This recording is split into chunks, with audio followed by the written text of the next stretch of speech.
Posgrado en Sostenibilidad, Ambiente y Energía Renovable. Bienvenido al curso de biomasa. Estamos en la unidad 2 y vamos a estudiar el día de hoy el capítulo 2, que es la electricidad a partir de biomasa en Guatemala. Mi nombre es Nancy Chacón y es un gusto que estés aquí conmigo hoy. Agradecemos respetar los derechos de autor de esta presentación.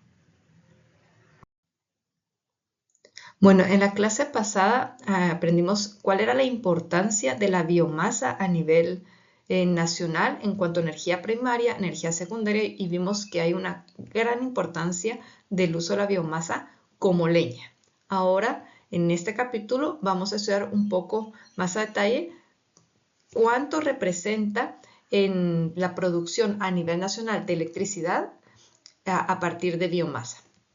Entonces, además de la leña comúnmente utilizada en Guatemala para cocinar y calentar los hogares, distintas fuentes de biomasa también son utilizadas para la producción de electricidad por medio de estos tres procesos. El biogás, ¿verdad? Por medio de digestión anaerobia, combustión y gasificación.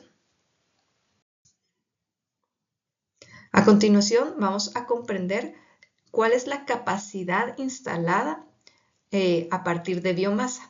En Guatemala, a la fecha de agosto del año 2025, se registra un total de 3.644 megavatios de capacidad de potencia efectiva en el país. De esta capacidad total, la biomasa cuenta con una potencia efectiva de 646 megavatios, es decir, que un 17.7% de la capacidad nacional está representada por biomasa.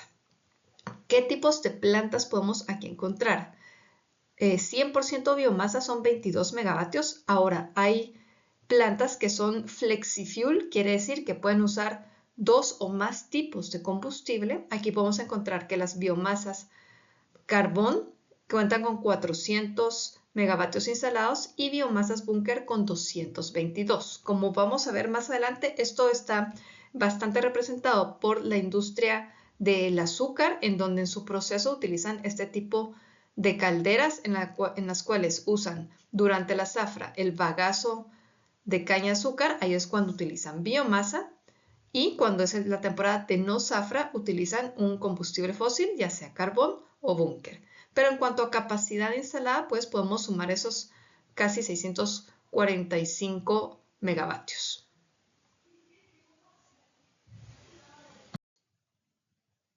Aquí podemos observar el detalle de la cantidad de las plantas generadoras a partir de biomasa.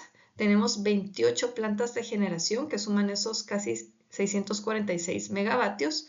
Podemos observar que aquí tenemos las unidades, se refiere a la cantidad de motores y a la potencia efectiva, ¿verdad? El año de instalación, el departamento y qué tipo de combustible usa. Estas que son flexifuel y hay otras que son puramente de biomasa.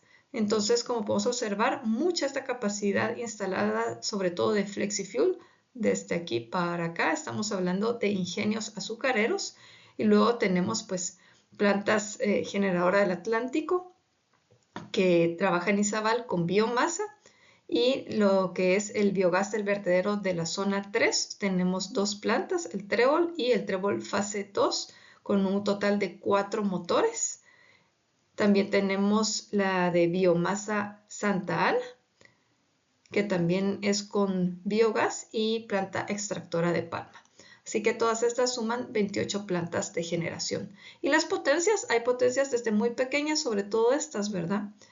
De 360 kilovatios, 600 kilovatios, 1, 2 megavatios, como podemos observar, son realmente capacidades pequeñas. Y ahora cuando hablamos de los ingenios, sí, la más pequeña tal vez será esta Santa Lucía con 6.2, pero después vamos viendo potencias de 12, 36, 45, 49, 57 megavatios. Magdalena los está separando por bloque, pero si sumáramos todo Magdalena, pues es bastante alta la capacidad instalada que tienen. Pues como hemos estado conversando, la mayor capacidad de biomasa instalada en el país la poseen los ingenios azucareros. En los años 90, ante la falta de suministro eléctrico y aprovechando que los ingenios ya contaban con la demanda de energía térmica, se instalaron plantas de cogeneración, es decir, plantas generadoras de calor y electricidad. Los ingenios utilizan el calor en el proceso industrial de producción del azúcar y la salida del vapor a baja presión es aprovechada por un generador eléctrico para producir electricidad. En esos años, estas plantas funcionaban en zafra con bagazo de caña, es decir, biomasa, y en invierno con búnker.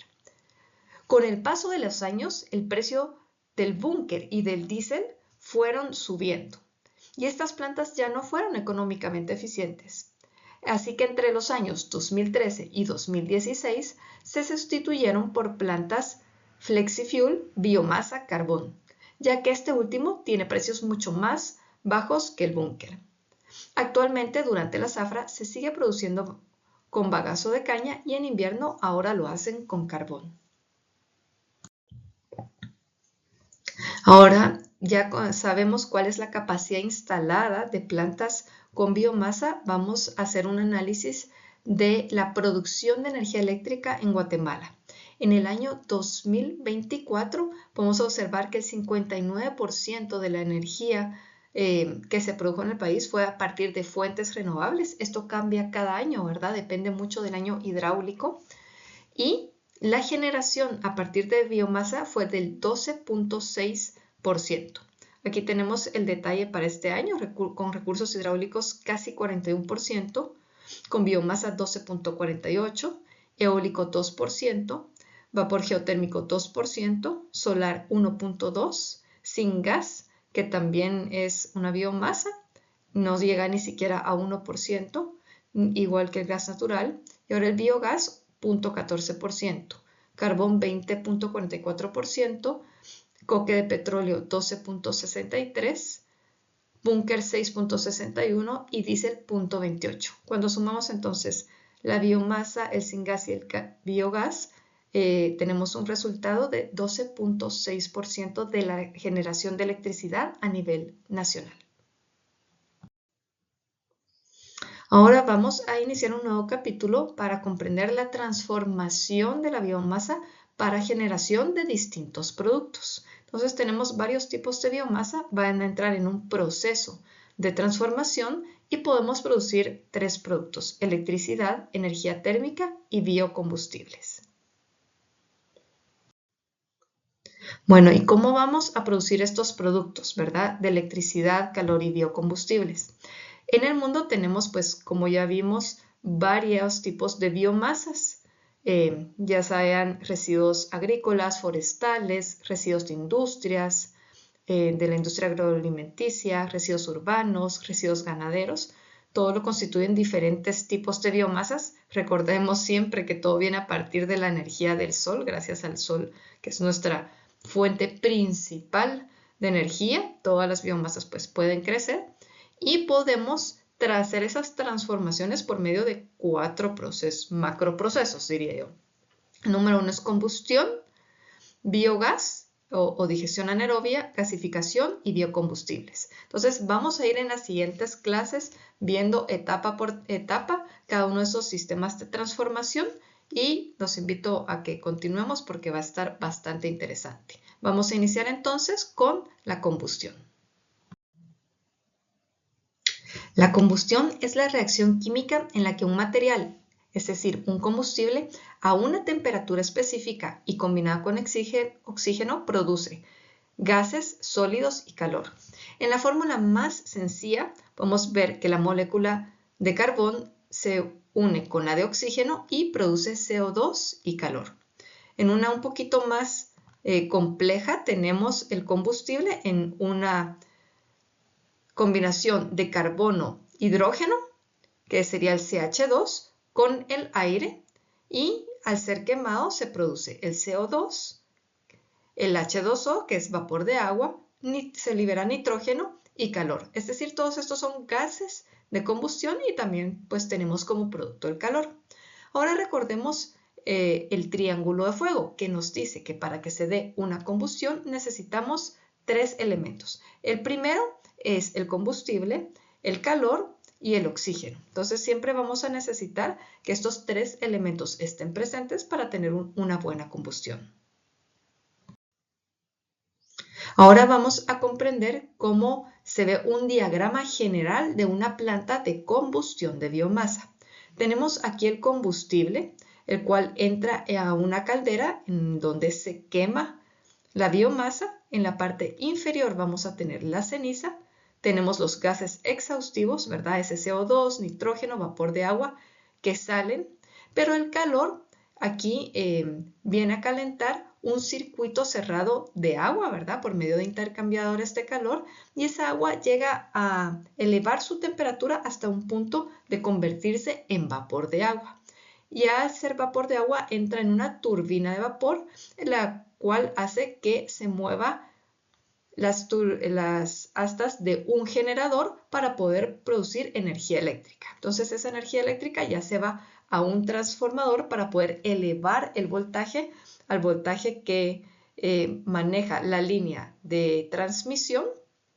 Y aquí todo lo que ya es el vapor a una baja presión pasa por un intercambiador de calor, vuelve a ser condensado a una fase de agua y por medio de una bomba pues se vuelve a introducir en el circuito de la caldera. Entonces todo esto es un circuito de agua cerrado, el cual está constantemente circulando y es la manera en que se produce electricidad a partir de la biomasa.